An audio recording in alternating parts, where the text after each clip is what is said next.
Late ஆகும், நீ அப்புறமா வா. சார் நான் எலக்ட்ரீஷியன் சார். ஓ, வெறும் கையோட வந்திருக்க.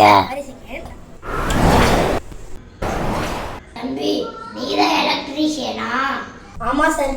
டெஸ்டர் இருக்கு, சோல்டர் இருக்கு, வயர் இருக்கு. நானே ஃபயர்மேன் தான் சார் இருக்கு. நான் தான் சார் எலக்ட்ரீஷியன். உனக்கு எலக்ட்ரீஷியன்ல என்னென்ன வேலை தெரியும்?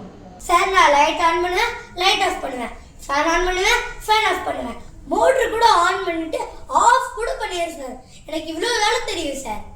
தம்பி, எலக்ட்ரீஷியன் வேலைலாம் இருக்கட்டும், உனக்கு பிளம்பர் வேலை தெரியுமா? சார் பிளம்பிங்னா அந்த பைப்பில் தண்ணி விடுறது சார். சார் தண்ணி மட்டும் வேணும் சார், நம்மளுக்கு தண்ணியே ஆகாது சார். இந்த எலக்ட்ரீஷியனில் வேறு ஏதாவது வேலை சொல்லுங்க சார், உங்களுக்கு பவர் மாதிரி செஞ்சு கொடுத்தாரு சார்.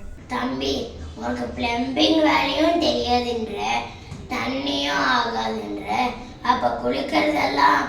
சார் என்ன சார் இப்படி இருக்கீங்க? வருஷத்துல ஒரு நாள் தீபாவளி அன்னைக்கு கண்டு மாதிரி குளிச்சுருங்க சார். சார் நீங்க வந்தது கேள்வி கேட்டுட்டு இருக்கீங்க சார். என்னதான் சார் வேலை? தம்பி, இந்த பேனத்தை நீ ஜமம் பண்ணி தரணும். சார் இந்த ஃபேனா சார் சொன்னீங்க?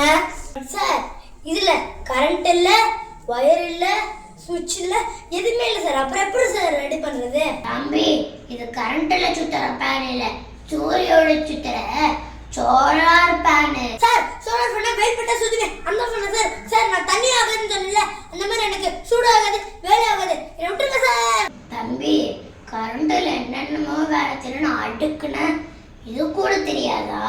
சார் ஒரு நல்ல மனுஷனுக்கு ஒரு நல்ல எலக்ட்ரீஷியன் கிடைப்பா சார். எனக்கு சர்வீஸ் சார்ஜ் மட்டும் ஜிபே பண்ணி விட்டுருங்க சார். ஏலே, துட்டு கேட்குற துட்டு? இந்த காலத்து பசங்கள்லாம் என்னென்னமோ சாதிச்சுட்டு இருக்காங்க, நீ வேலையே செய்யாம துட்டு